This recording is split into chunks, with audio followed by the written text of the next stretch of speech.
Salut à toutes et à tous et bienvenue dans ce nouveau tutoriel Illustrator.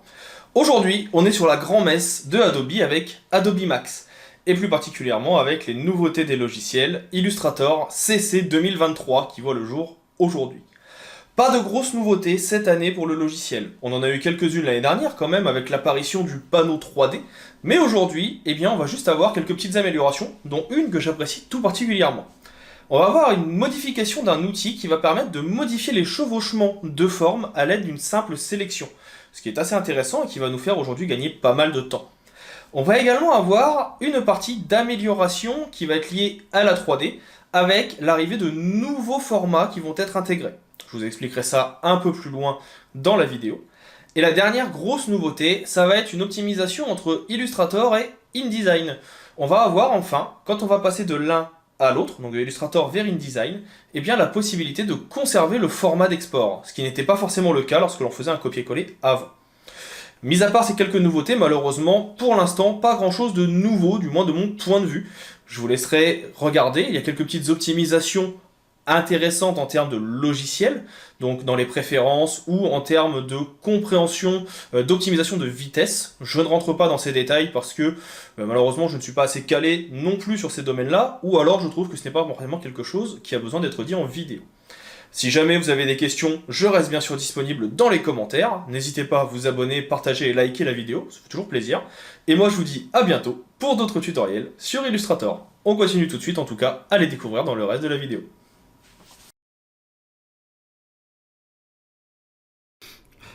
Partons donc à la découverte des nouveautés Illustrator pour cette version CC 2023. Nous avions eu l'année dernière d'énormes mises à jour et beaucoup de choses avec le panneau 3D qui avait été intégré. Cette année, c'est un petit peu plus léger. On va avoir beaucoup d'optimisation, surtout de l'interconnectivité entre logiciels, mais pas beaucoup de grosses nouveautés. La plus grosse nouveauté que l'on pourrait avoir, je vais vous la présenter tout de suite, c'est ce que l'on appelle la partie chevauchement. Cela va permettre, par exemple, quand vous allez venir faire une forme, donc là on va faire un cercle avec un contour un peu épais, puis un deuxième cercle qui aura lui une autre couleur, qui sera par exemple ici du vert, et enfin un troisième qui va venir se superposer et qui sera bleu. Voilà. On va avoir donc ces trois formes, d'ailleurs en noir ça me plaît pas trop, on va peut-être mettre voilà, du orange, du violet, ce qu'on veut. Je vais baisser un petit peu la taille des éléments, et donc on va avoir sur ces différentes formes, des endroits où on va avoir des chevauchements. Parfois des chevauchements de violet vers le bleu, parfois de violet vers le vert, parfois les trois en même temps, comme ici.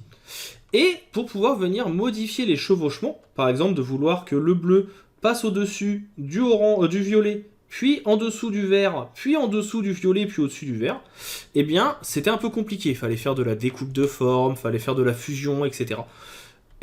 Illustrator et Adobe ont enfin décidé de mettre ça à jour. Donc pour cela, vous avez ici un outil de sélection. Vous sélectionnez votre objet. Vous allez ensuite dans Objet. Et vous avez maintenant un menu qui va s'appeler Entrelacement.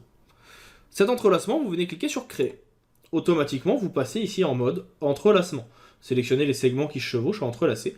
Et là, on va vous dire, tout simplement de venir sélectionner cette partie-là. Et vous voyez qu'elle passe au-dessus.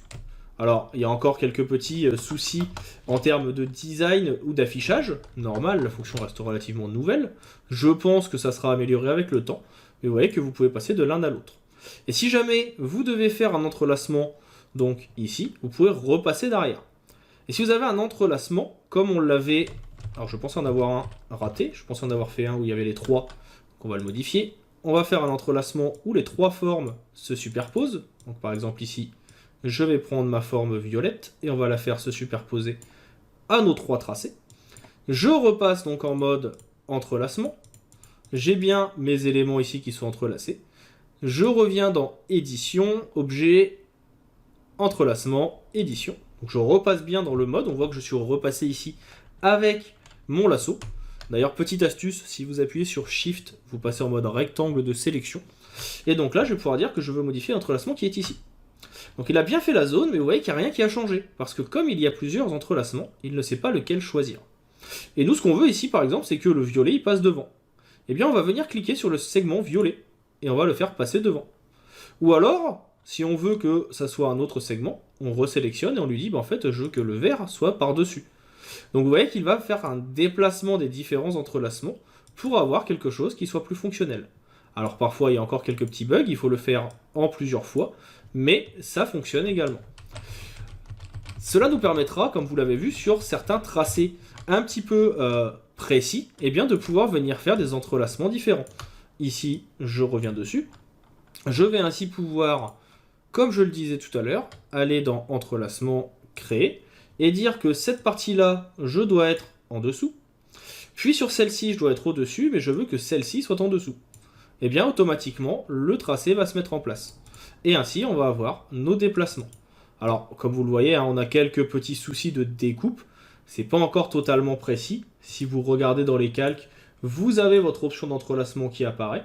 Vous pouvez toujours venir donc double-cliquer. Vous venez dans la sélection de ce point. Et normalement, je pense que si vous venez le déplacer, vous allez pouvoir venir l'orienter un petit peu mieux. Je me doute que ça sera amélioré dans les prochaines mises à jour, mais pour une première mise à jour, je suis plutôt content. Autre amélioration que vous avez, que je ne peux pas vous présenter parce que je n'ai pas eu le temps encore de le tester, mais apparemment vous pouvez maintenant aussi venir importer du texte depuis InDesign avec ses styles, ses formats et ses effets, et ils seront automatiquement gardés en mémoire quand vous allez les emmener dans InDesign. Donc vous faites votre copier-coller, vous le créez dans Illustrator, vous l'envoyez dans InDesign et tout sera gardé. C'est assez intéressant parce que jusqu'à maintenant, ça nous envoyait, quand on faisait cela, du fichier qui devenait vectoriel et qui était enregistré comme tel et on ne pouvait pas le modifier. Et bien c'est maintenant chose faite. Autre amélioration également qui a été réalisée. Alors là je vais aller chercher quelque chose que j'ai dans la bibliothèque pour tester. On va le faire par exemple avec mes icônes, donc que j'ai ici. Vous avez maintenant une amélioration qui va être liée au panneau de découverte.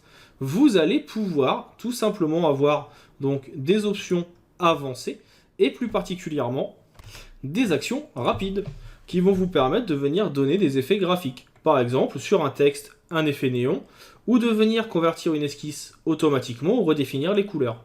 Si je prends par exemple ici un texte, on va faire un texte assez rapidement, on l'agrandit.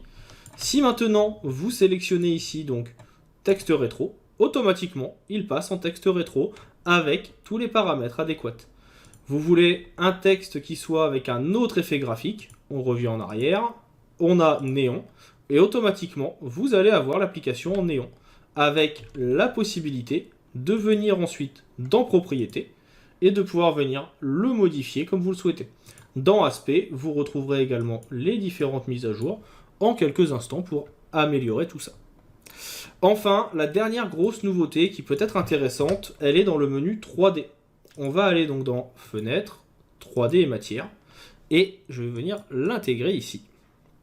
Donc la grosse nouveauté, ça va être surtout dans les formats d'exportation.